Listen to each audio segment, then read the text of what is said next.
Ya. Nanti ada berapa ini?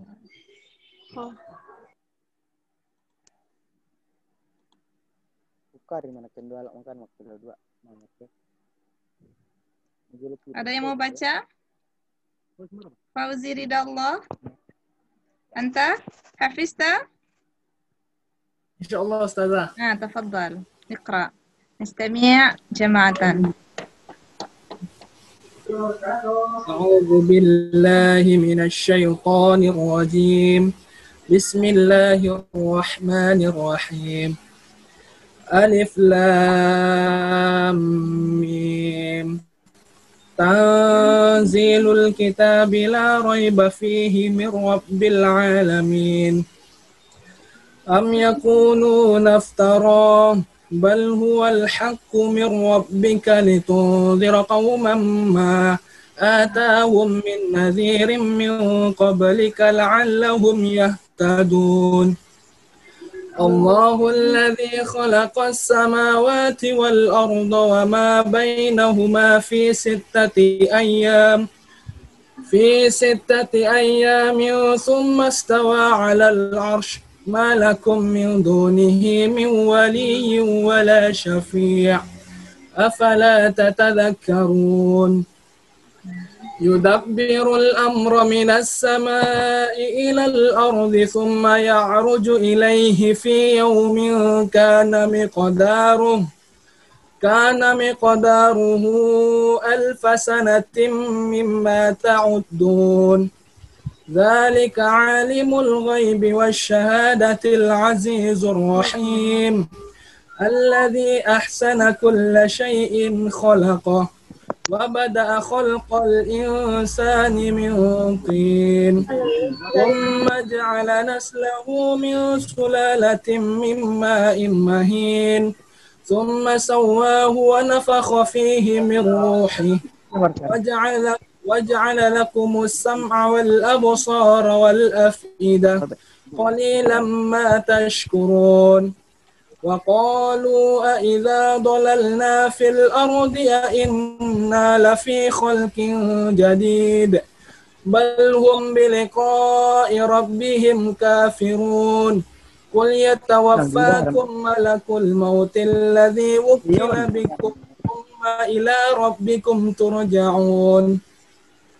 ولو ترى إذ المجرمون ناكسوا رؤوسهم عند ربهم ربنا أبصرنا وسمعنا فرجعنا نعمل صالحا إنا موقنون.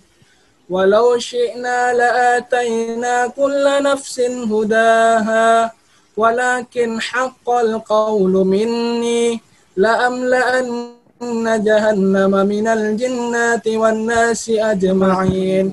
فذوقوا بما نسيتم لقاء يومكم هذا إنا نسيناكم وذوقوا عذاب الخلد بما كنتم تعملون. إنما يؤمن بآياتنا الذين إذا ذكروا بها خروا سجدا وسبحوا بحمد ربهم وهم لا يستكبرون. Kelas? Harusnya sudah tilawah. Alhamdulillah. Syukurillah. Semoga dengan dibacakan Al-Quran tadi Allah bukakan hati kita, Allah mudahkan urusan kita, dan semoga berkah ya, insyaallah.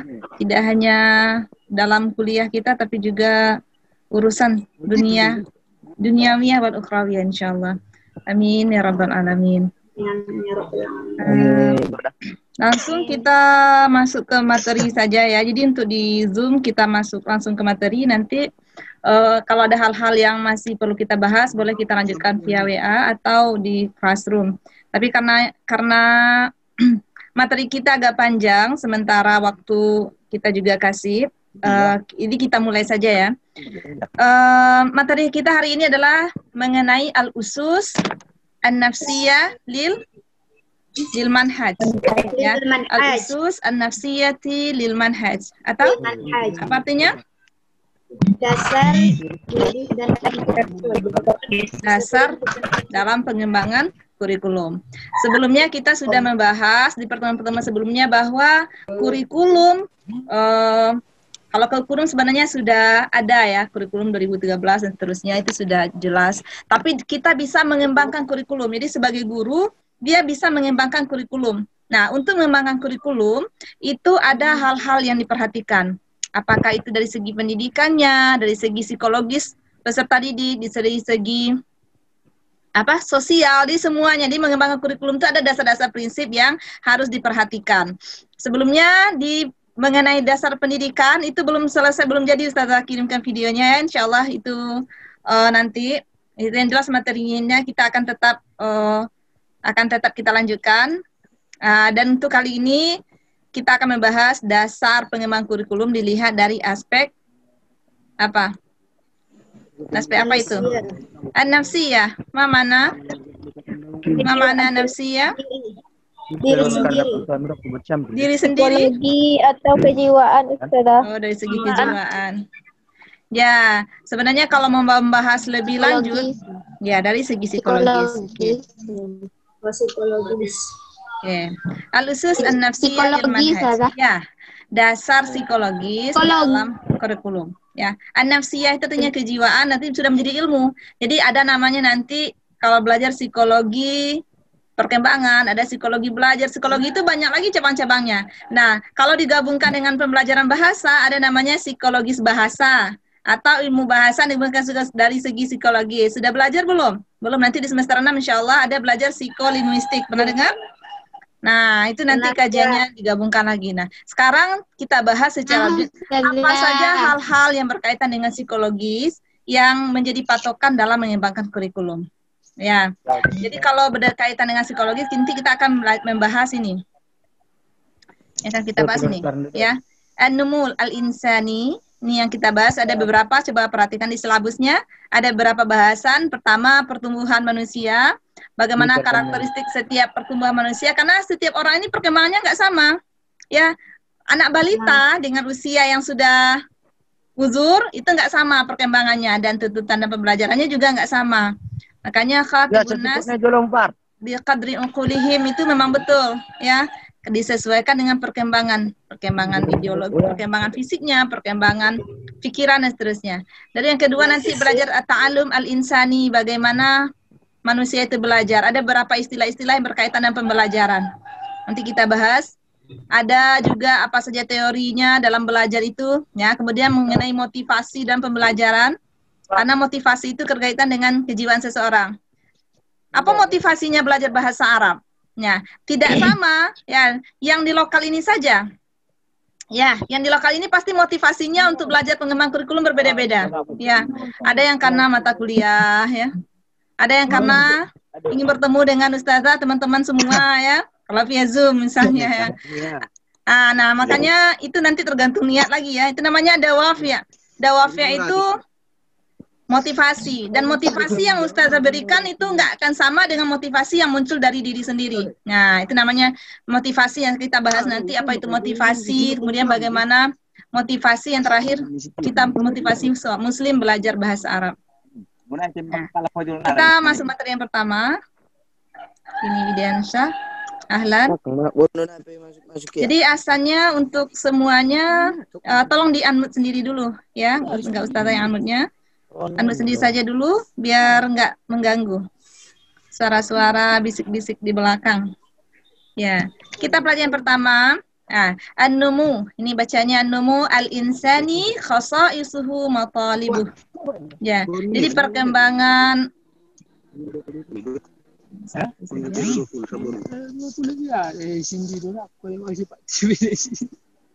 Ahmad Ali Soleh, coba dimatikan, di-unmute dulu suaranya.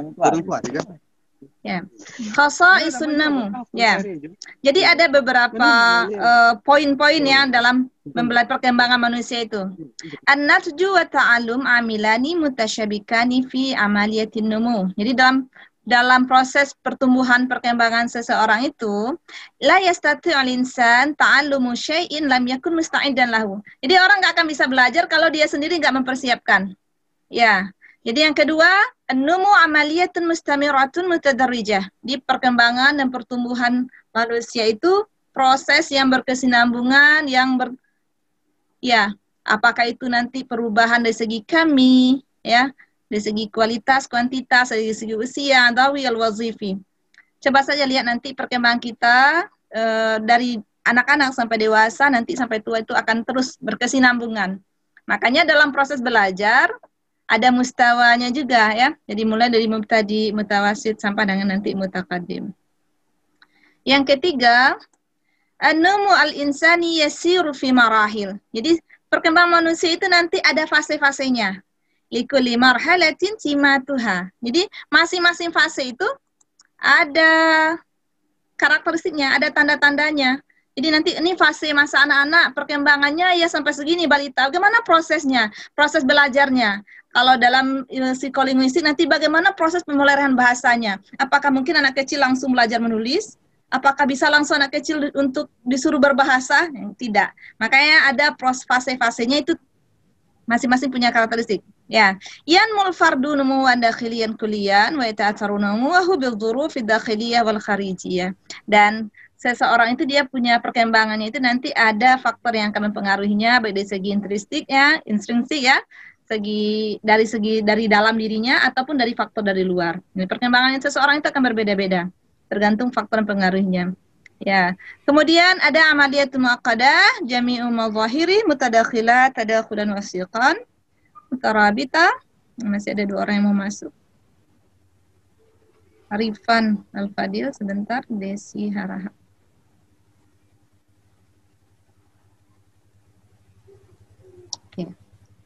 Ya, di perkembangan. Ya, ini. Nanti kalau belajar psikologi namanya psikologi perkembangan. Ada mata kuliah khusus nih. Kalau mau belajar bagaimana perkembangan seseorang itu ada mata kuliah khususnya lebih dalam. Ya, kita hanya melihat secara umum karena ini berkaitan dengan kurikulum nanti ya. Ya, al-furuqu fardiyah wadhihah fi numu. Jadi masing-masing orang itu nggak sama perkembangannya. Singgar, Friska Chania, Nurwahidah Hutri itu nggak sama. Ya, ada anak kecil, coba perhatikan anak kecil, ada yang cepat jalannya, ada yang cepat bicaranya. Itu namanya furuq fardiyah. Nah, perkembangannya juga berbeda. Kullu fardin yanmu bi tariqatin wa uslubin khasain bihi. Jadi masing-masing dia punya berbeda lah ya, ada karakteristiknya berbeda. Yasiru numu minal am ilal khas wa minal kulli ilal juz. Ya, perkembangan itu biasanya di sifatnya umum kepada yang sifatnya khusus ya. Perkembangan pengetahuan juga kayak gitu. Awalnya taunya umum-umum aja. Tapi nanti kalau sudah paham, semakin paham makin lebih khusus. Yang namanya takhassus nanti. Lebih spesialisasi lagi ya. At-tufulah ya marhalatul asas binisbati lin-numu. Jadi dalam pertumbuhan, maka yang paling dasar itu apa namanya? At-tufulah. Anak-anak. Ya, fi marhalati taliyah ya. Yusbihu namu aqal qabiliyah litanabu kullama zdada umrul fard. Ya, dan pertumbuhannya itu juga akan ketika bertambah umur seseorang itu biasanya akan bertambah. Jadi nanti akan belajar dan psikologi perkembangan ya. Kita lihat dulu secara umum. Nah, seperti apa perkembangan masing-masing itu? Matalibun numu. Ya, matalab yansha fi rihlatin ma'inatin min hayatil fard. Ini perkembangan seseorang ya. Kita lihat secara umum, nanti boleh dicocokkan dengan usianya masing-masing atau pengalaman yang ada. Ya, matalibun mahdi wa tufula al-mubakirah. Perhatikan nanti fase seseorang, perkembangan seseorang ketika dia lahir dan masa anak-anak. Namanya mubakirah ya, masa kanak-kanak ula, kanak-kanak awal. Itu usia baru lahir sampai dia berumur 6 tahun. Ini lebih disebut dengan masa balita. Ya, sebelum masa anak-anak masuk sekolah. Apa saja bagaimana perkembangannya? Mulai dia belajar berjalan, ya, belajar makan, ya. Kalau makan kadang anak kecil itu nggak tahu aja. Kayaknya ada hadis Rasulullah, ya gulam, ya kul biyaminik, wa kul mimayali. Karena memang anak kecil itu makannya santap aja, mau kiri, mau kanan ya, mau yang jauh diambil aja. Kayaknya ada hadis yang menegaskannya. Ta'allum al-akli, ya bagaimana cara makan, belajar bicara, ya, belajar untuk membedakan ya al-furuq al-jinsiyah ya. Anak-anak tuh kadang belum tahu jenis kelamin ya. Bertemannya sama aja, laki perempuan ya. Al-wusul ila mustawa al-iltizan al-adab al-fisiologi ya. Dia masih tingkatan dari segi pertumbuhan atau psikologisnya juga masih tingkatan bawah ya. Kemudian masih belajar alaqat istimaiyah, latifiyah, hubungan sosial yang kasih sayang ya. Tarbutut tiflu bi abawaihi wa ikhwatihi wal afradil akharin. Ya, yang tahunya kalau untuk anak kecil makanya sebaik-baik orang itu kan yang baik kepada anak kecil. Karena memang anak kecil itu tahunya dia hubungan kasih sayang ya dengan kedua orang tuanya, dengan saudaranya. Bentar, yang terakhir enggak kelihatan ini. Apa ini? Oke, itu ya. Nanti sesi tanya jawab mungkin bisa ada yang lain. Ustazah, Ya. apa Ustazah? Boleh nggak diperlambat penerangannya Ustazah? Oh, terlalu cepat ya? Ya, Ustazah. Cepat kali Ustazah bicaranya. Ah iya, ini karena waktu kasih jadi Ustazah rasa biar cepat semuanya karena materi kita agak banyak nih. Ya, Ustazah rasa nggak perlu diperdalam ya masa-masa balita, perhatikan aja apa yang bisa perkembangan anak balita. Ya, nih sekarang nggak apa-apa belajar ya gimana anak balita nanti kalau udah tahu. Jadi anak balita itu otaknya masih perkembangan otaknya pun juga nanti berbeda-beda ya. Ada yang cepat ngomongnya ya, ada yang agak cerewet ya. Kenapa? Karena memang orang tuanya ngajarnya bahasa-bahasa yang banyak ya. Ada yang pendiam. Kenapa? Karena namanya nanti dakhiliyah wa kharijiyah. Jadi faktor perkembangan orang itu berbeda-beda. Anak yang biasa tinggal bersama keluarganya rame, itu biasanya agak lebih ceria, agak lebih suka ngomong ya, bicara, ketimbang yang tinggal sendiri sama orang tuanya. Kadang orang tuanya pergi kerja, dia tinggal di rumah sendiri, ya suka diam. Kenapa dia kan mau bicara diam saja ya? Itu faktor perkembangan, furuk fardiyah namanya. Ya. Ya, ini hampir apa nih? Kayaknya kita harus masuk ulang nanti ya kalau seandainya Zoom kita habis ya. Nah, Ustazah, Zoom-nya masih Zoom rumahan. Ya, karena bukan di lembaga jadi nggak terlalu sampai di sini. dipakai ya. Yang kedua, perkembangan dari usia 6 sampai 10 atau 12 tahun. Ini kira-kira SD sampai masuk sampai masuk bangku SMP ya. Nah, bagaimana perkembangannya? Yang pertama, ta'allumil maharat al-harakiyah ad-daruriyah di muzawalatil al'ab al-mukhtalifah. Sudah lebih banyak kepada pembelajaran yang sifatnya psikomotor ya, yang harakiyah, yang bergerak dengan permainan yang beraneka ragam ya. Makanya anak-anak umur segini coba lihat banyak bermainnya di lapangan ya, di tempat-tempat ya, karena memang itu perkembangannya. Yakunul fardu itijahan aman haula nafsihi kakain hayyin yanmu. Jadi masing-masing pribadi itu punya apa tentang dirinya ya, seperti seseorang yang hidup dan tumbuh berkembang. Dia sudah mulai mengenal dirinya ya, mulai-mulai masih mencari jati diri ya kalau di masa-masa ini. Ya ta'alamul fardu kaifa yusahibu aqranahu. Mulai ya kalau di sini mulai mengetahui bagaimana cara berteman dengan temannya. Makanya geng-geng itu paling banyak usia-usia ini nih. Coba ingat waktu-waktu SMP, ya enggak? Banyak teman ya, kadang bikin grup, nah ini masa-masa ini. Lebih senang berteman, mulai-mulai mengenal teman ya. Ya ta'alamul fardu daurahul al-jinsi fil haya. Ya, dia mulai mengenal perannya ya. Dari perannya di dalam kehidupan. Makanya ada sebagai seorang kakak, sebagai seorang teman, sudah mulai ya, tapi belum bisa diberikan tanggung jawab yang besar, nggak sama perkembangan dengan yang usia yang lebih. Ya.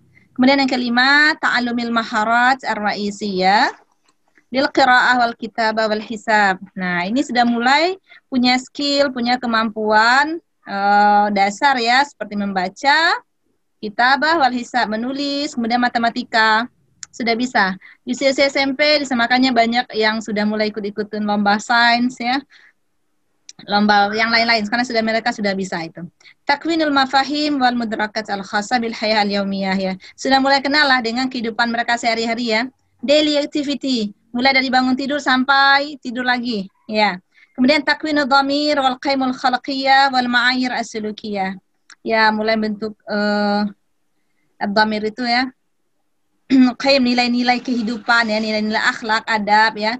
Ada tata krama ya, itu sudah mulai diajarkan di masa-masa ini ya. Takwinul ittijahat an-nafsiyah muttasilah bitajammu'at al-basyariyah mukhtalifah. Ya, ya sudah mulailah dirinya al-muttasilah yang berhubungan dengan manusia ya, al-basyariyah al-mukhtalifah. Mulai kenal dengan yang lain-lain. Ya. Dengan beragam macam kehidupan sosial ya pada umur 6 sampai 10 tahun atau 12 tahun. Kita lihat, ini fasenya. Yang ketiga, masa namanya namul bulugh wal murahaqah. Al-bulugh itu masa remaja. Masa remaja berkisaran umur 12 sampai 21 tahun. Kira-kira tingkat aliyah ya, umur 12, mungkin kelas 2, kelas 3 SMP, nanti sampai kuliah. Jadi antum ini masih umur masa-masa ini nih kayaknya, al-murahaqah. Ya, masih ada yang masih sekitaran ini ya. Nah, ini seperti ini. Apa yang terjadi dalam perkembangannya ini? Coba dicocokkan. Yataqabbalul fardu at-taghayyurat allati tuhaddits ya. Natijatan linnumul jismi. Ya mulailah ya perubahan-perubahan ya. Dari segi fisik. Kemudian takun alaqat jadidah ma'arufaqa min kulil jinsain. Ya sudah mulai ada hubungan baru ya bersama orang-orang terdekat ya. Dari segi apa saja, mau laki-laki, perempuan ya, sudah kenal dengan pertemanan ya. Pertemanannya nggak sama dengan kayak yang tadi ya. Kalau tadi masa anak-anak dan remaja, untuk masa ini sudah mulai istiqlalul atifi anil walidain anil kubar. Ya sudah mulai merdeka ya dari orang tua. Makanya sudah banyak yang hidupnya mulai mandiri. Ada yang sudah punya penghasilan sendiri ya. Jadi dosen di TPA misalnya. Itu sudah bisa ya kuliah dengan biaya sendiri dan seterusnya. Karena mulai istiqlal ya dari anil walidain, dari orang tua. Kalaupun ada yang bersama orang tua, dia akan berusaha ya. Bagaimana caranya supaya tidak terlalu bergantung sama orang tua. Minimal untuk hal-hal yang sifatnya pribadi ya. Al-wusul ila mustawal itmi'nan alal istiqlalil mali. Ini berusaha untuk tingkatan ya, mulai itmi'nan itu mulai aman ya, dari merdeka secara finansial. Makanya di usia-usia segini udah banyak yang mulai mencoba-coba cari kerja sampingan ya, kuliah sekaligus bisnis misalnya. Ya, karena berusaha untuk istiqlal ya, merdeka dari segi finansial ya, supaya nggak terlalu bergantung lagi sama orang tua. Makanya di usia-usia ini banyak yang sudah mulai istiqlal ya. Ada yang sudah bukan mencari penghasilan sendiri ya, selain bisnis, mulai ikut belajar les ya, mengajar di mana saja ya. Ada yang tinggal di musola atau masjid dan seterusnya. Kemudian nomor 5, ikhtiyarul mihnah wal isti'dad laha. Mulai memilih profesi, kemudian mempersiapkan untuk bekerja. Mulai sekarang saya mau jadi apa ya? Kayaknya saya mau jadi guru deh. Nah, makanya ada yang mencari, nah memang sudah jurusannya di bangku perkuliahan dan seterusnya. Kalau yang belum, mereka mulai mencari jati diri, profesi apa yang cocok.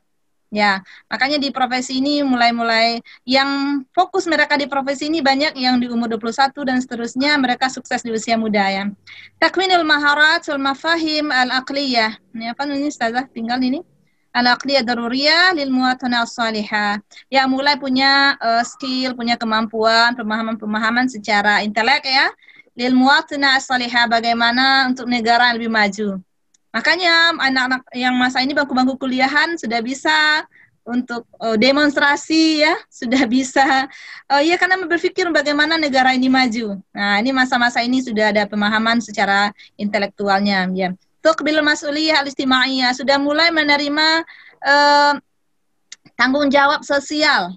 Ya, ada di usia-usia ini sudah mulai mempunyai tanggung jawab sosial, maka organisasi ikut dalam hal-hal yang bersifat tanggung jawab ya untuk masyarakat ya.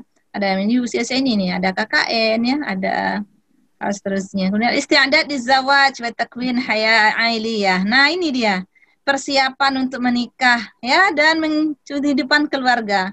Dari sekarang udah umur usia ini sudah cari-cari nih siapa nih yang cocok jadi ibu dari anak-anak saya ya. Kalau yang laki-laki siapa ya jadi imam saya nanti. Nah, ini usia-usia ini. Betul tidak? Iya ya. Sambil kuliah pilih siapa. Nah, tapi tetap fokus ya. Jangan pikir ini dulu. Walaupun usianya memang masuk dalam kategori murahaqah ini ya. Takwin qaim ya. Sulukiyah tattafiq wal fikra almiyah sahihah anil alam. Ya. Punya nilai-nilai yang sesuai ya dengan fikrah secara ilmiah yang benar ya, bisa mempertanggungjawabkan secara ilmiah. Makanya dalam ini meneliti dengan skripsi dan seterusnya, allati ya'ishul fard fi itarihi, dia sudah punya kemampuan untuk memberikan argumen-argumen secara ilmiah. Nah, masa-masa kuliahan lah ini. Kita lanjut. Nah, ini berikutnya perkembangan masa namanya namur rusydi al-mubakir ya, masa dewasa awal. Kira-kira umur 21 sampai umur 40 tahun. Nah, Seperti apa? Nah, ini usia-usia nanti yang mereka sudah mulai masuk bangku pekerjaan, mungkin sudah berumah tangga dan masuk bangku masa dewasa. Badul amal fil mihna allati taraha al-fard li nafsihi. Dia sudah mulai bekerja. Kalau tadi masa tadi masih mencari profesi yang cocok ya, mau jadi apa, mencari jati diri. Kalau sekarang sudah punya pekerjaan tetap ya, walaupun dia belum tetap secara apa, tapi dia sudah punya mihnah namanya. Profesi ya, bergelut sebagai apa dia di bidangnya. Ikhtiyaruz zawj zaujani sudah tadi ya. Tapi kalau ini sudah mulai memilih, kalau tadi masih memikirkan ya, kalau sini sudah memilih ya, punya keluarga pasangan ya. Kemudian membentuk keluarga, mendidik anak-anak ya, mengelola rumah tangga dan seterusnya. Tahmilul mas'uliyah al-wataniyah, mulai juga punya tanggung jawab sebagai negara ya, di negara dan seterusnya. Iktisyaful jama'ah al-basyariyah allati tattafiq syakhsiyatul fard wa musyarakah fi nasyatiha. Juga membentuk kelompok-kelompok ya yang sesuai dengan karakteristik dirinya. Mungkin dia ikut organisasi, makanya banyak yang ikut partai ya, anggota ormas-ormas keislaman dan lain-lain di masa usia-usia ini. Ya. Lanjut, perkembangan berikutnya ini usia yang sudah tidak lagi remaja, apalagi anak-anak ya. Tidak lagi dewasa tapi dewasanya sudah wastul umur di usia pertengahan ini. Makanya ayat itu turun di usia 40 ya, menyebutkan kepada Rasulullah itu. Rabbi azi'ni an ashkura ni'mataka allati an'amta 'alayya, itu kan ketika Rasulullah berumur 40 tahun ya. Al-wusul ila tahammul, bagaimana dia? Ila tahammul kamil lil mas'uliyah al-wataniyah al-ijtimaiyah, yaitu dia Belum. Assalamualaikum. Para ustazah tidak terdengar, ustazah. Ya, Ustazah. oh iya, belum terdengar?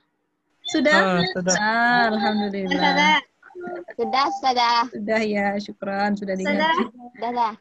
Jadi Ustazah bicara Ulang tadi. dari Kita ulang lagi ya. Oke. ya, dari Jadi yang dewasa, Ustazah.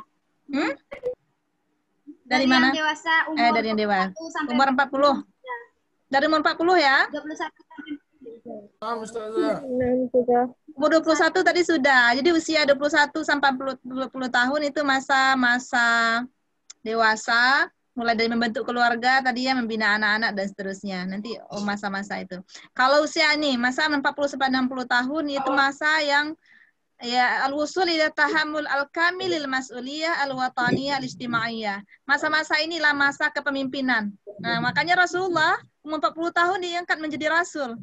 Karena memang dari segi usia sudah mapan ya secara aspek semuanya, semua aspek. Nah, Rasulullah diangkat menjadi rasul umur 40 tahun. Jadi kalau mau jadi pemimpin yang lebih cocoknya di usia-usia segini ya. Takwin mustawa iktisadin sahihin. Tolong di-unmute yang lain ya, mungkin yang masih bersuara. Membentuk apa? Secara mustawa iktisadi secara ekonominya mapan ya. Wal muhafazah alaihi. Ya, umur 40 tahun ini dari segi ekonomi makanya banyak dia pengusaha ya, menjadi semuanya ya mapan dari segi keuangannya, finansial. Musa'adatul abna al-murahiqin litaghallub ala azmat hadhihi al-marhalah hatta yasilu ila mustawa as-sahih al-mursyid. Dia juga membantu nanti para anak-anak, para remaja agar mereka bisa at-taghallub, memenangkan ya, bisa memenangkan azmat hadhil marhalah. Karena masa remaja itu masa bergejolak.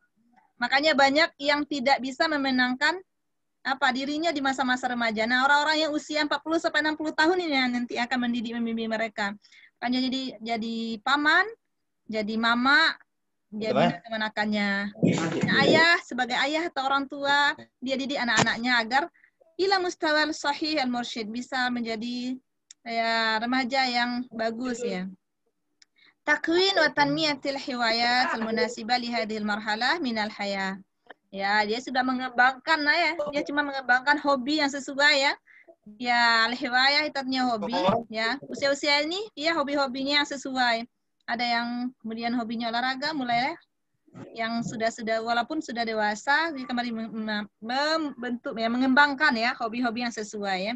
Ta'miq al-alaqa al-qa'imah baina zawjaini ala asas min at-tafahum as-sahih wal ulfah al-asliyah.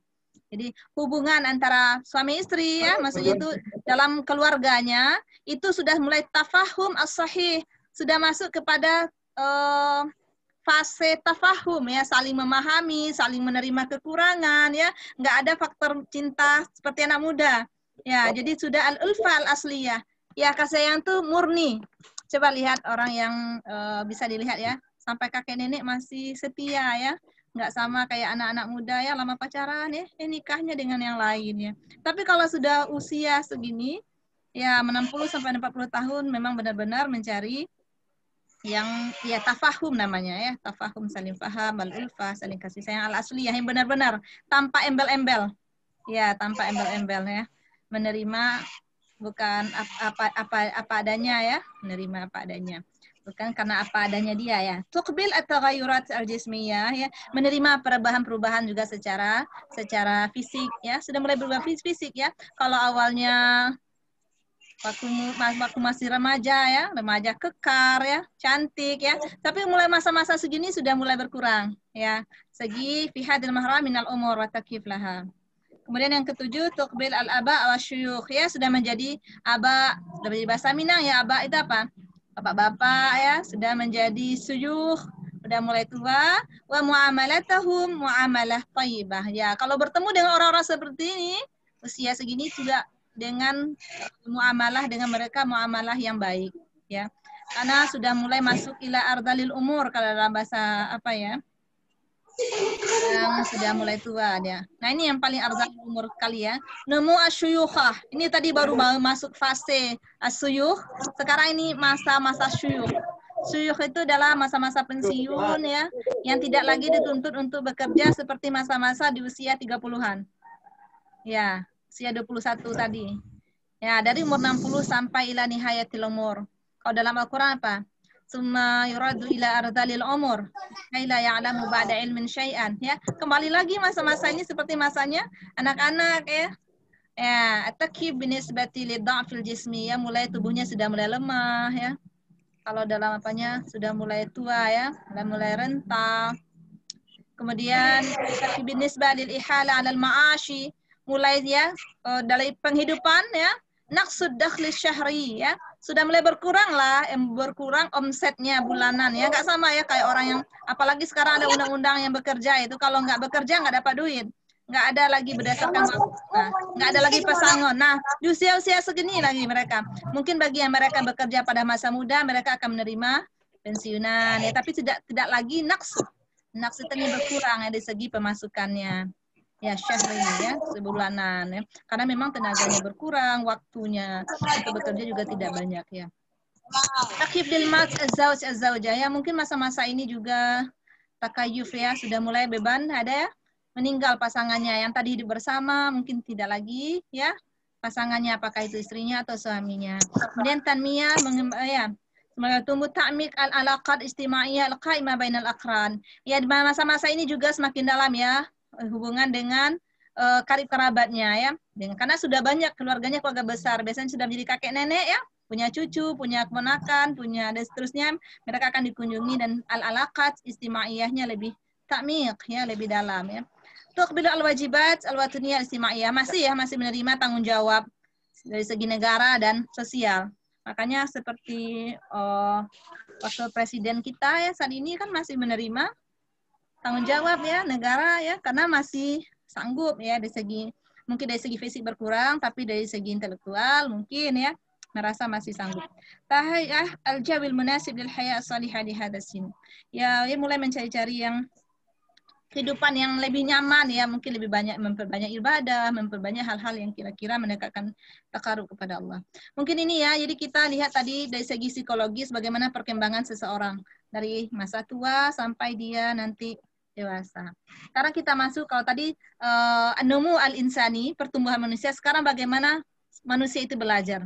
Jadi pembelajaran al-insani ya, apa yang dimaksud dengan belajar. Di ta'allum itu ada beberapa definisi yang hampir sama. Ya, ada namanya kalau dalam segi, kalau kita belajar lebih kepada ta'allum al-lughah. Ya, pembelajaran bahasa. Ya, pembelajaran bahasa itu disebut dengan ta'allum al-lughah, language learning. Ada juga disebut dengan khibrah al-lughawiyah, language experience, ya. Atau mumarasatil lughah, language practice. atau tadrib ala lughah atau training. Jadi ada al-mafahim, mafahimu ini beberapa istilah yang bersama. Ini apa ini? Nggak bisa, please move. Ada yang nekan atau ini dari aplikasi saya sendiri nih? Ada kelihatan nih, please move this windows away from the shared application. Oke, lanjut saja. Kelihatan, Ustaz. Mafahimu. Nah, ada berapa definisi yang bersama tadi ya. An-nadju. An-nadju itu adalah amaliyatu irtiqaiyah. Di proses perkembangan tadi disebut dengan an-nadju. Di proses pertumbuhan ya. Perkembangan irtiqaiyah. Ya. Sedangkan ta'allum itu sendiri yang disebut dengan belajar itu apa? Ya, benar nggak kita sudah belajar? Yang dimaksud dengan ta'allum itu adalah taghayyur fil ada yahdusu hatta syurutin mumarasah. Ya biasanya berubah, ada perubahan. Perubahan yang dimaksudnya adalah perubahan kalau belajar sekarang disebut dengan proses belajar itu apa? Perubahan dari segi aspek kognitif, afektif, dan psikomotor. Jadi ada perubahan dan dengan syurut mumarasah. Mumarasah itu adalah latihan-latihan dan al-khabrah wal mumarasah. Dia ada beberapa istilah ya. Ada namanya al-khabrah. Khabrah itu khibrah. Ada mengatakan khibrah dan khabrah. Pengalaman, experience. Ya, pengalaman itu apa? Makanya pengalaman belajar. Pernah dengar ya dalam istilah proses apa? Perangkat pembelajaran itu ada pengalaman belajar. Pengalaman belajar itu adalah apa yang ingin dicapai oleh seorang siswa dalam belajar. Pengalaman apa yang dicapai? Siswa mampu memahami. Nah, itu namanya khibrah. Kullu syakin min ashkali tafa'ul bainal fardi wal bi'ah al-muhitah bih. Itu apa bentuk ya?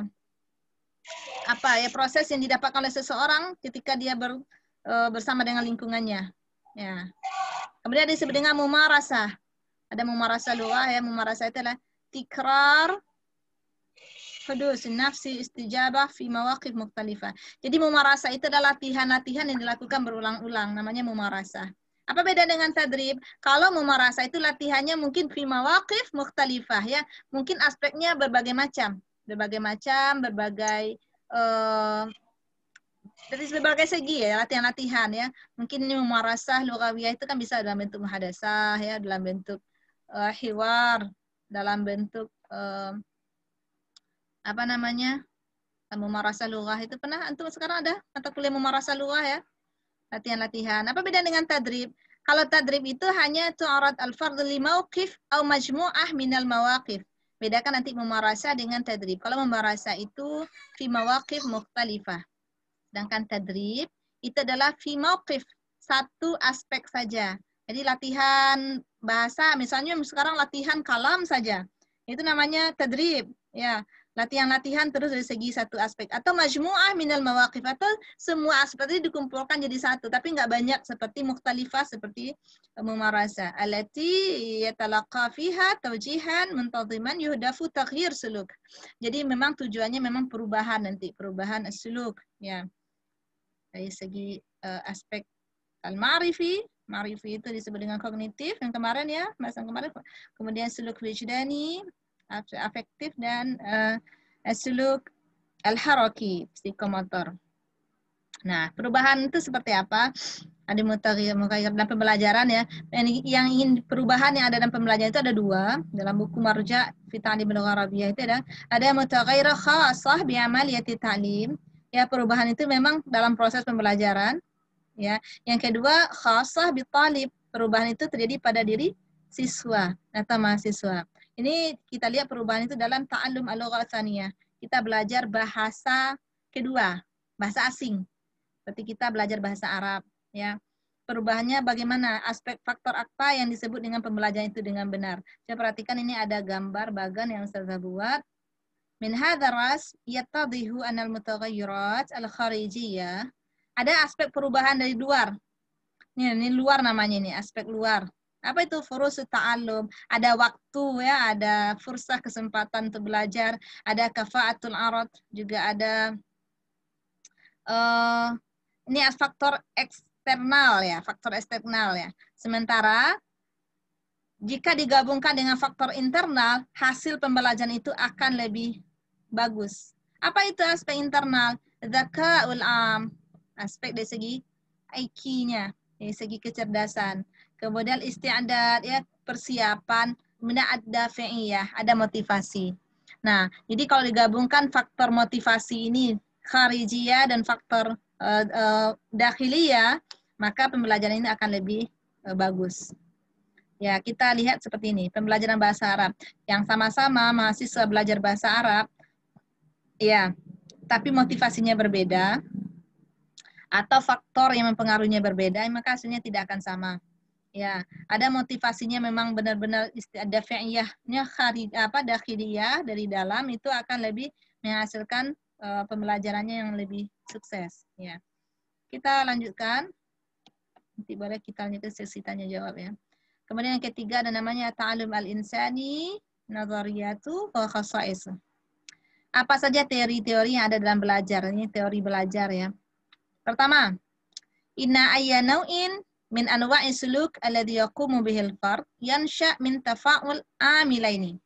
Jadi memang perubahan seseorang itu dalam belajar itu dipengaruhi oleh dua faktor. Apa itu faktor pengaruhnya? Pertama, dawafi' wa hajat dzatiyah batiniyah, ada motivasi intrinsik, itu dari dalam dirinya. Yang kedua, zuruf al-bi'ah al-muhitah, ada faktor eksternal, yaitu dari lingkungannya. Ya, kita mau belajar bahasa Arab, kita sudah punya motivasi, tetapi lingkungan nggak dukung. Ya, nggak punya lingkungan yang mendukung ya, tinggal tidak di lingkungan orang-orang yang mendorong kita untuk bisa belajar bahasa Arab, maka tentu hasilnya nggak sama dengan memang lingkungan mendukung. Nah, zuruf bi'ah al-muhitah namanya. Jadi faktor eksternalnya juga harus. Nah, itu dalam teori belajar ya, teori belajar. Jadi kalau ingin sukses, motivasinya diri juga faktor yang mendukung dari luar. Ya, faktor finansial, faktor dukungan dari support dari keluarga dan seterusnya. Yang kedua, ittafaqat an-nazariyat as-sabiqah. Teori-teori sebelumnya memang sudah sepakat ya, alat taqlil min ahamiyati tikrar, dengan meminimalisir, mempersedikitkan urgensi banyak mengulang-ulang ya dalam pembelajaran. Ya. Ittifaqat nazariyat at-ta'allum al-mukhtalifa aidan fima bainaha ala mawqif as-sawab wal iqab fi amaliyati ta'allum. Ya, biasanya dikasih reward dan punishment dalam pembelajaran itu penting, ya. Perlu juga dikasih sanksi nih yang enggak mengikuti pembelajaran dengan baik, supaya apa? Ada efek jerah, ada efek supaya lebih termotivasi. Jadi, tapi juga jangan meninggalkan sawab, karena memang Allah seperti itu ya. Bagi yang dapat pahala, man amila shalihan min dzakarin wa unsa wa huwa mu'min, apa janji Allah? Falanuhyiyannahu hayatan thayyibah. Ya, kalau di dunia dia dapat kehidupan yang baik. Ya, siapa bermasalah Allah juga janji itu. Yang kedua, walanajziyannahum ajrahum bi ahsani ma kanu ya'malun, ya, dikasih balasan yang setimpal. Tapi siapa yang berbuat jelek? Man amila sayyi'an apa? Fala ma ya'mal minas apa? Kalau seandainya dia berbuat jelek, ya dia akan mendapatkan balasan sesuai dengan keinginan. Apa ada yang tahu ayatnya, dalilnya? Ya. Di as-sawab. Itu ayat yang tepat kali ya. Ya'mal misqala dzarrah khairan yarah, wa may ya'mal misqala dzarrah syarran ya. Syarra yarah. Jadi juga jadi dialog juga kembali. Jadi as-sawab al-iqab dalam pembelajaran, kalau kita hubungkan dengan pembelajaran ini juga perlu ya. Jadi orang itu belajar ada motivasinya, ada tujuannya, ingin sukses atau tidak itu. Yang keempat, tattafiq madaris ilmin nafsi. Ini memang lembaga psikolog ya, ilmu psikologis ya. Min madaris ilmin nafsi al-mukhtalifah ala ana intiqal athar at-tadrib min mawqif ila akhar yatanasab ma'a darajati tashabbuh bainal mawqifaini fil ma'na aw fit tarkib. Ya, ini sudah sepakatlah ya, faktor tadrib, latihan-latihan itu dari satu aspek yang lain itu disesuaikan dengan tingkatan pembelajarannya dari segi maknanya, segi tarkibnya juga. Yang kelima, tattafiq nazariyat ta'allum al-mukhtalifa anna mawqif alladhi yastajib lahu al-kain mawqif mu'aqqad. Ya, ini teori-teori yang ada dalam pembelajaran. Bisa dibaca lebih lanjut nanti dalam buku teori-teori pembelajaran ya. Kita sebenarnya lebih identik dengan pembelajaran bahasa Arab. Ini teori yang ada. Nah, kemudian kita lihat.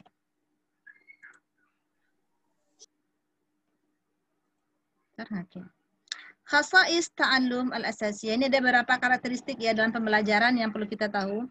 Yaqumu ta'lim ala asas ijabiyah at-tilmis wa nasyati. Jadi pembelajaran itu ada dua ya. Faktor peserta didik dan nasyat dan kegiatan ya. Pengalaman belajar ya dari peserta didik. Yang kedua, tatawaqqaf qimatut ta'allum wa nata'iju 'ala dawafi' wal hajat allati wara'aha. Nah, ini yang paling penting. Sepertinya diulang-ulang dari tadi ya, bahwa nilai pembelajaran itu, hasil belajar itu akan dipengaruhi oleh motivasi dan kebutuhan di belakangnya. Faktor motivasi ini mempengaruhi seseorang untuk belajar. Ya, makanya jaddidu, perbarui kembali niatnya, perbarui lagi apanya, nanti akan yang sudah semester, sekarang semester 3 ya.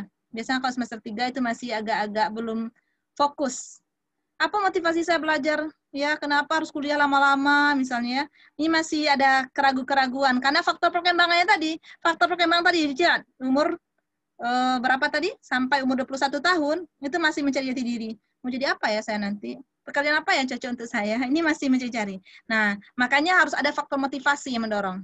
Mulai dari sekarang bikin ya, kalau perlu bikin jenjang apa di depan. Apa ya motivasinya?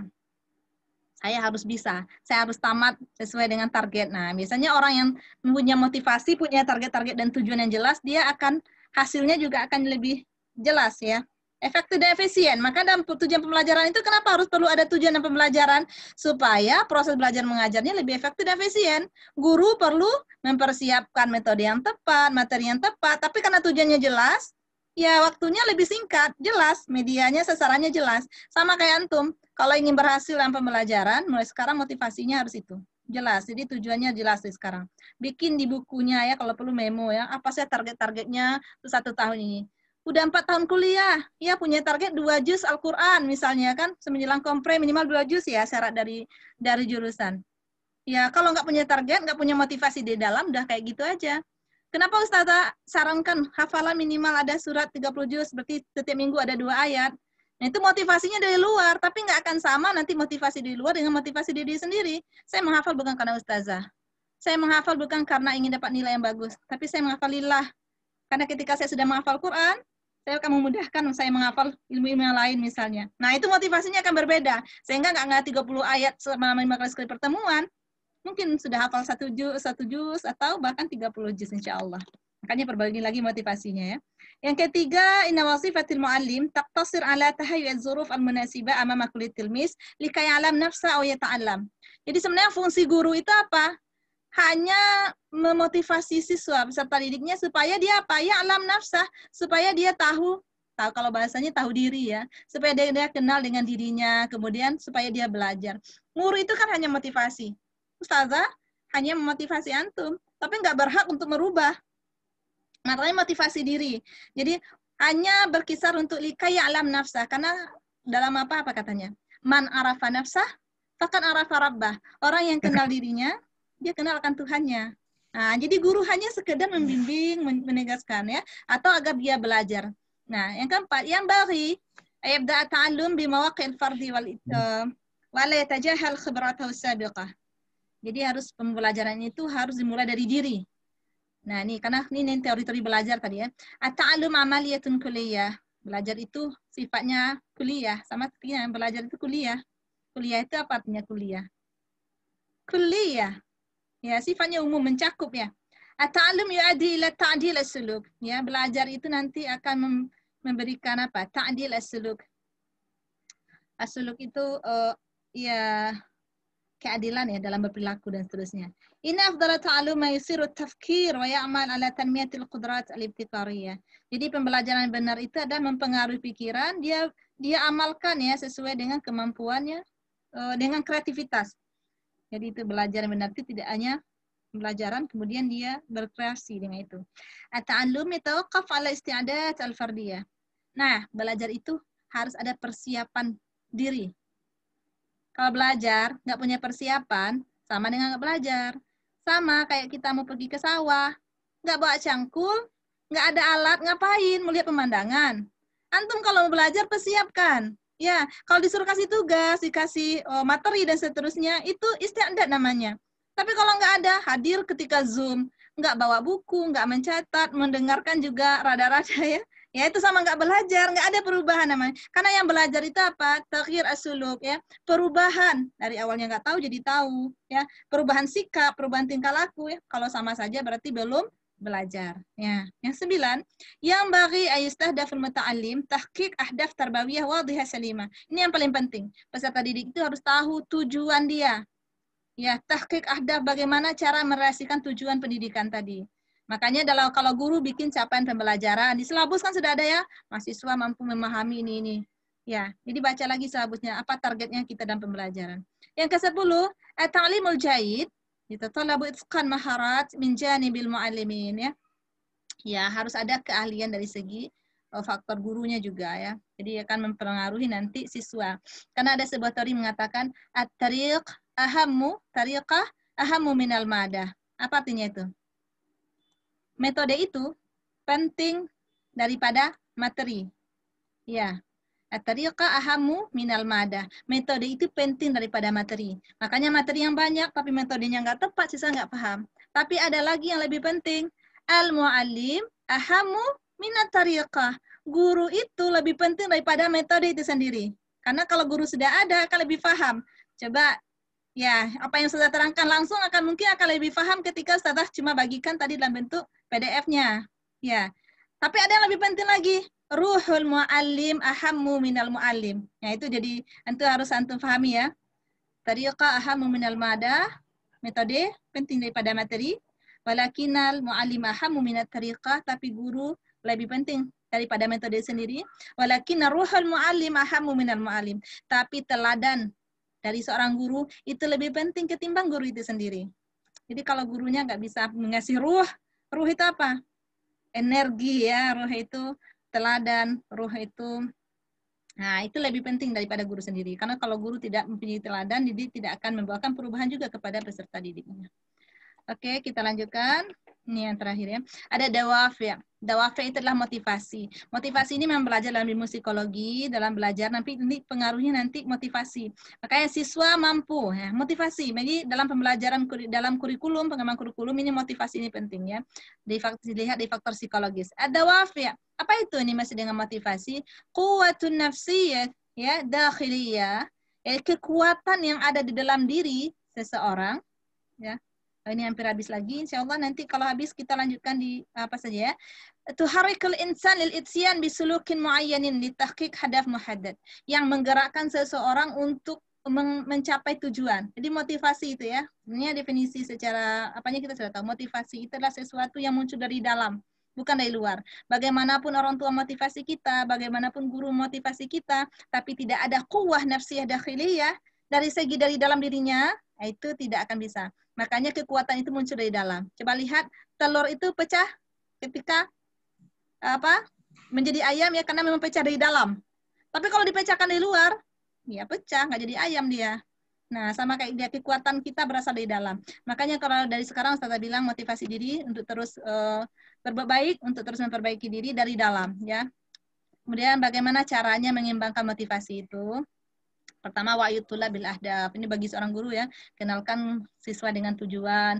Takdimun ma'mulat fi siyaqat zat makna ya. Berikan dia informasi-informasi, data-data yang memiliki makna ya. Kasih dengan teladan-teladan, sejarah-sejarah Rasul dan seterusnya. Al-bina ala khibrat ad-darisin. Kemudian bangun bagaimana pengalaman-pengalaman peserta didik supaya dia lebih termotivasi. Maharah wahidah fil maratil wahidah. Ini yang paling penting ya. Dan pembelajaran itu satu keterampilan untuk sekali pertemuan. Ya kalau kita belajar kalam, ya karena ini kalau untuk kuliah nggak sama lah ya berdasarkan marhalahnya. Musyarakah ijabiyah lidarisin ya, bersamai dia peserta didik itu tanawa fi aujihin nasyat, berbagai macam cara ya dalam kegiatan, jangan monoton ya. Anasyita tsaqafiyah, berikan dia foto-foto kebudayaan, ta'ziz, berikan dia penghormatan ya, mura'atul furuq, kemudian terima perbedaan-perbedaan yang ada ya. Dari berbagai aspek, tarwih, kasih juga rehat, ya rest ya, al-alaqad insaniyah fil fasli, kemudian ada saling mendorong di dalam lokal ya. Jadi bagaimana cara mengembangkan motivasi? Oh ya banyak cara ya, supaya termotivasi ini salah satunya. Yang saya lakukan sebagai guru. Tapi kalau antum, bagaimana nanti motivasi siswa? Ya dengan cara itu ya, cara motivasi. Kembalikan dia kepada nilai-nilai ya, nilai-nilai yang penting itu dan nilai ketuhanan ya, agar dia tahu bahwa apapun dilakukan adalah lillah, itu akan berbeda. Coba lihat motivasi anak-anak Palestina. Ya, di usia-usia yang begitu muda, mereka mampu, kayak tanya, apa cita-citamu? Mereka nggak akan tanya, saya ingin jadi dosen, saya ingin jadi polisi, enggak. Apa cita-citamu? Syahid fi sabilillah. Itu cita-citanya. Gimana dia bisa menjadi syahid? Makanya umur 10 tahun mereka sudah hafiz Quran. Itu motivasi apa? Motivasi di dalam. Nah, jadi bagaimana kita sekarang termotivasi untuk lebih baik? Nah, coba kembali perbarui niatnya. Itu saran Ustazah ya. Kemudian terakhir, bagaimana apa motivasi seorang muslim belajar bahasa Arab? Macam-macam ya. Kalau saya tanya masing-masing pribadi pun akan berbeda nanti. Kenapa belajar bahasa Arab? Kok pilih jurusan bahasa Arab?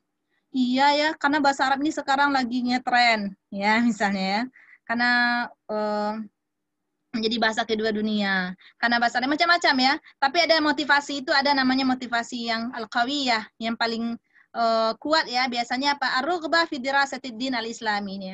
Keinginan untuk lebih mendalami Islam ya, kemudian tafsir Quran wa qiraatul Quran. Biasanya semakin paham bahasa Arab, dia akan mudah membaca Quran, kemudian menafsirkan ayat-ayatnya. Kemudian bagaimana bisa mengkaji hadis-hadis Rasul ya.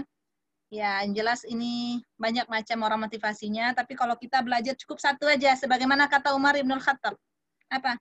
Ta'allamu lughatal arabiyyah li'annaha juz'un min dinikum. Cukup itu saja. Ya, pelajari bahasa Arab karena dia bagian dari agamamu. Mau jadi apapun kamu, jadi polisi, mau jadi apa ya, sastrawan, mau jadi petani, mau jadi guru apapun, tapi harus senangi bahasa Arab. Kenapa? Karena bagian dari agamamu. Kamu sholat pakai bahasa apa?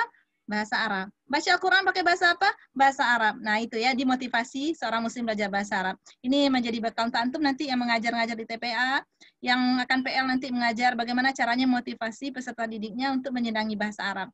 Ya, karena ada yang sengaja nggak milih jurusan bahasa Arab karena nggak mau, takut bergelut dengan bahasa Arab. Padahal bahasa Arab itu sudah menjadi bahasa Aryan, cuma mereka nggak sadar. Mungkin sampai di sini ya di pertemuan kita.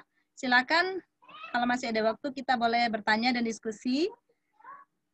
Boleh dihidupkan unmute suaranya yang ingin bertanya. Assalamualaikum Ustazah.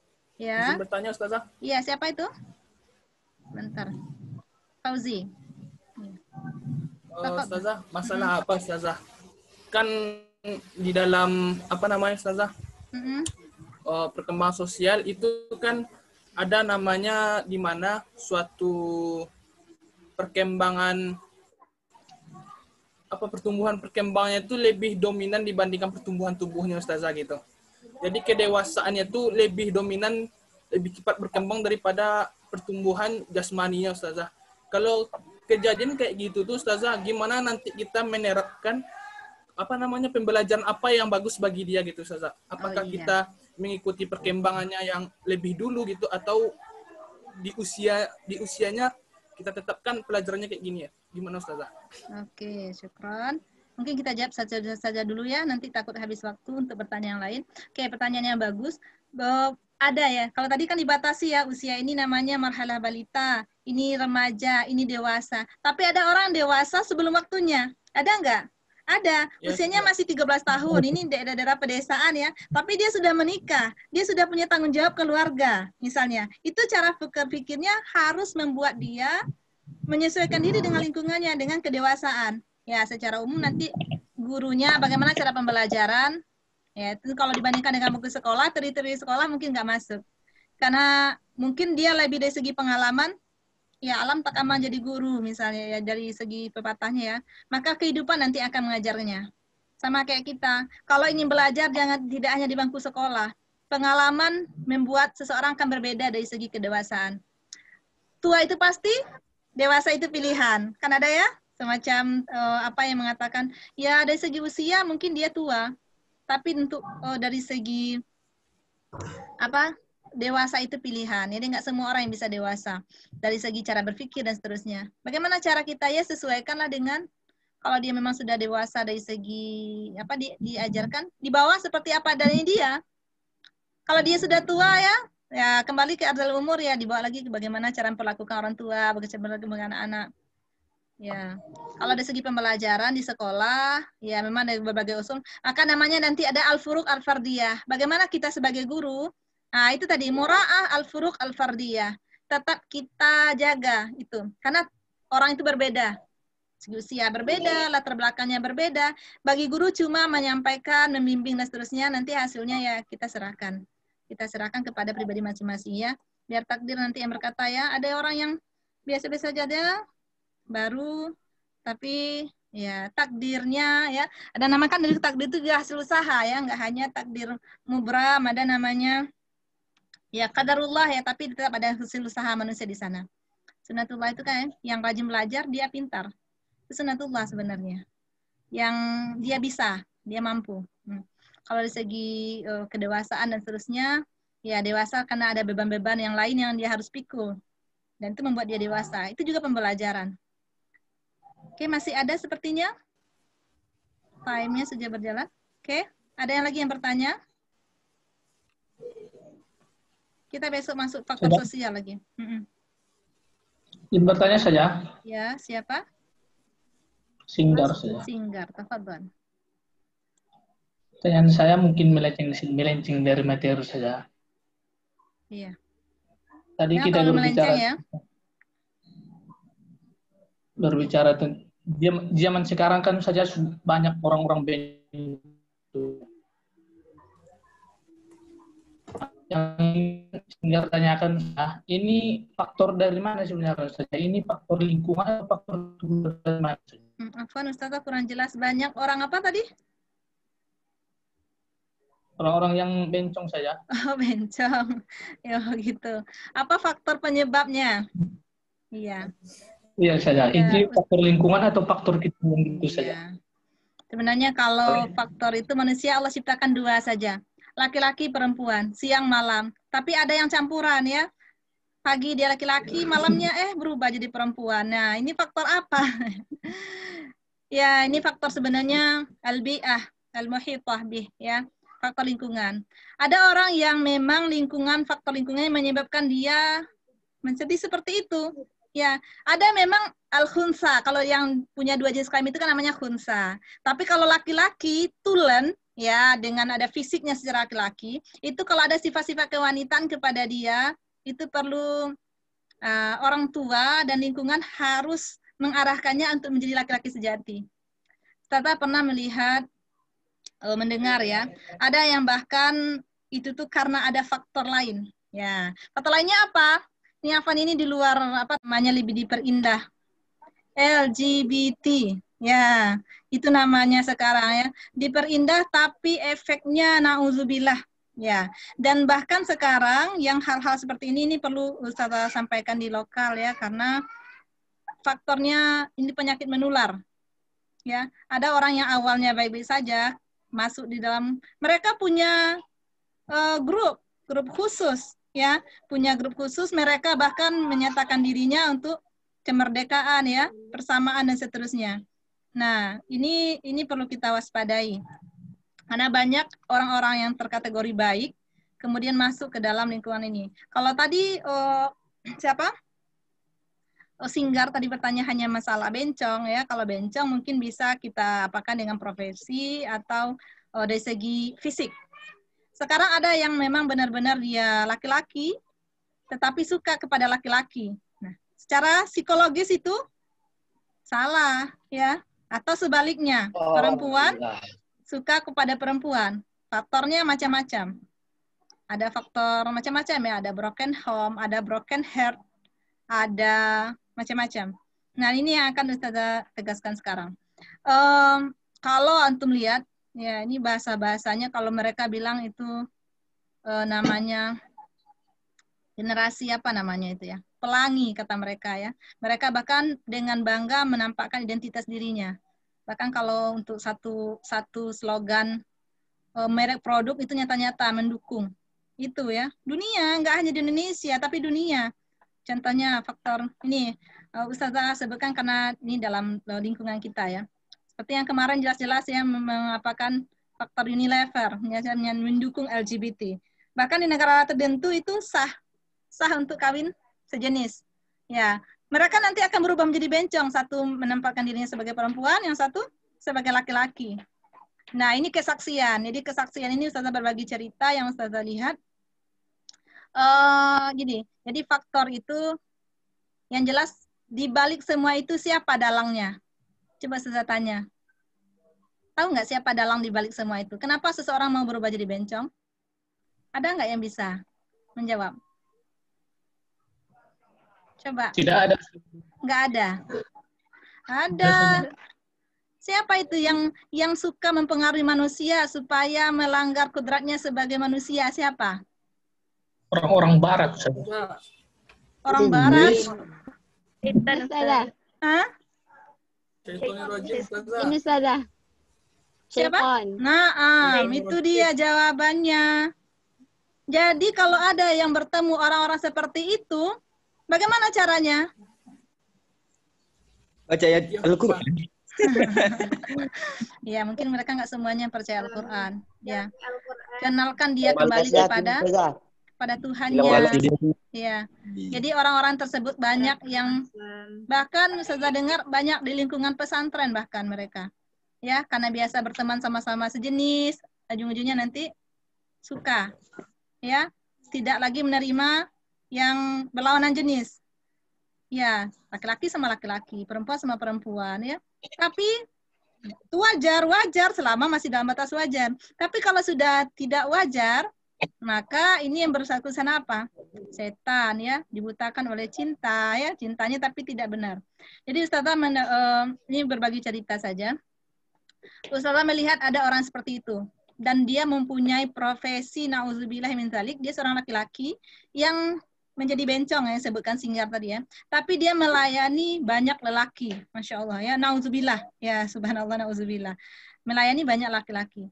Bagaimana caranya? Nah, akhirnya dia diruqyah. Nah, ini ya. Ini kesaksian, mungkin boleh nanti dilihat di apa ya. Dia diruqyah, didatang kepada seorang ustadz, ditanya, kenapa penyebabnya? Apa saja hal-hal yang menyebabkan dia? Macam-macam ya. Awalnya broken heart, ya, broken heart, yang lanjut-lanjut broken home dan seterusnya lah ya. Akhirnya dia jatuh ke dalam gelimang dosa seperti itu. Tapi akhirnya dia diruqyah, ternyata memang faktor mempengaruhinya apa? Setelah dia diruqyah, dia muntah, ada jin. Nah, kalau ini kita boleh percaya ini dunia hal-hal yang seperti itu, tapi ada jin perempuan yang bersarang dalam tubuh laki-laki tadi. Yang menghalangnya untuk menyatakan perempuan, tapi dia perempuan ini suka kepada lelaki. Dan itu yang mempengaruhi dia. Dan akhirnya diruqyah, dan alhamdulillah setelah itu kembali dia menjadi laki-laki normal. Tapi berbagai macam cara mungkin bisa dilakukan ya, dia dilakukan dengan pengasingan dengan bersama orang-orang yang soleh lah, yang bisa membimbing ya. Maka hati-hati yang masing-masing mencari jati diri ya, apalagi nampak kalau yang laki-laki itu bermacam-macam, mereka akan memilih ya, perempuan juga seperti itu. Ya, hati-hati dan kita harus punya prinsip. Karena Allah menciptakan apa? Ya, wa ja'alna bainakum mawaddatan wa rahmah itu. Apa dalam ayatnya? Inna khalaqnakum wa min ayatihi an khalaqalakum min anfusikum azwajan litaskunu ilaiha. Tapi berpasang-pasangan, kamu bisa tentram ya. Jadi jangan mencari pada yang boleh ya. Litaskunu ilaiha wa ja'ala bainakum mawaddah wa rahmatan, surat An-Nur. Salah satu kebesaran Allah itu dengan kepada lawan jenis ya. Itu tadi pertanyaannya berkaitan dengan psikologis ya. Itu ada, berarti namanya dia kelainan psikologis. Itu perlu diobati. Ya, kalau hanya ke psikolog dia akan mengobatinya dengan bagaimana cara mengasih obat macam-macam ya. Tapi kalau dikembalikan lagi kepada pengobatan yang ya Islami, kenalkan dia lagi kembali kepada Tuhannya ya, agar dia tahu jati dirinya sebagai manusia ya. Untuk mengabdi ya, ma khalaqtul jinna wal insa illa liya'budun ya. Kita cuma mengabdi pada Allah. Jadi mau jadi apapun tapi tetap merangkap beribadah kepada Allah. Oke, karena waktu kita ini sudah ada. Satu lagi pertanyaan, silakan. Berkaitan dengan materi kita.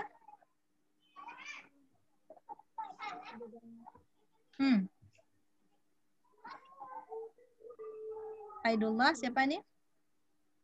Ada yang mau bertanya? Insyaallah minggu depan tentang sosial ya. Kemarin tentang pendidikan, sebelumnya tentang landasan kurikulum ya. Nanti baru masuk kepada bagian-bagian kurikulum di silabus. Nah, mumpung ini kalau berdasarkan psikologis dalam pembelajaran bahasa, nanti lebih lanjut belajar di psikolinguistik ya. psikolinguistik. Jadi ada fase-fase pemerolehan bahasa, bagaimana cara pembelajaran bahasa pada anak-anak, pada masa usia dewasa, dan pada masa ada namanya pemerolehan bahasa, ada pembelajaran bahasa. Nanti di psikolinguistik insya Allah lebih didalami. Di pemerolehan, ya kalau anak-anak mereka mendapatkan bahasa itu natural ya, tanpa proses belajar. Makanya ada anak kecil yang sudah bisa belajar bahasa Arab, bahasa Inggris ya, karena itu yang didengar dari lingkungannya. Tapi secara natural dia dapat, tanpa harus belajar. Tapi kalau sudah masuk bangku sekolah, itu namanya pembelajaran bahasa. Perlu usaha, perlu lembaga khusus yang mengajarkan dia untuk berbahasa. Allah. Nah, ada yang sudah mengantuk. Oke. Siapa yang masih bertanya?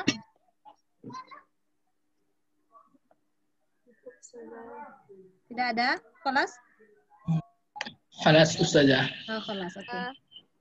Oke, mungkin sampai di sini pertemuan ya. Ini masih ada yang masuk nih di Indah Lestari. Syukran kathiran ala husni ihtimamikum.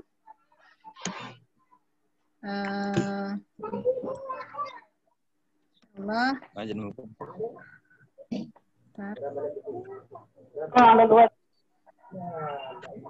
Ustazah ambil apa sebentar. Sebentar.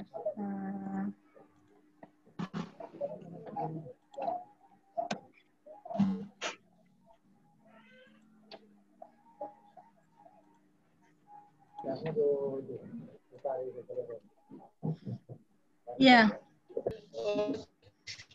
Tidak ada lagi yang bertanya? Tidak ya? Oke. Khalas naktatim liqa'ana insyaallah hadzal yaum bi qiraati hamdalah. Alhamdulillahirabbil alamin. Wa doa kafaratul majlis. Subhanaka Allahumma bihamdika asyhadu an la ilaha illa anta astaghfiruka wa atubu ilaik. Syukran, insyaallah ila liqa fi al-usbu' al-ati, dan insyaallah Zoom kapan-kapan yang butuh ya, tapi jika tidak Ustaz akan kirimkan dalam bentuk video atau share materinya dalam di Google Classroom ya. Kita lanjutkan diskusi di Google Classroom. Assalamualaikum warahmatullahi wabarakatuh. Waalaikumsalam warahmatullahi wabarakatuh. Syukran ya. Syukran Ustazah. Ya, afan. Sama-sama ya Ustazah. Ya, ila liqa. Ma'assalamah. Assalamualaikum. Waalaikumsalam.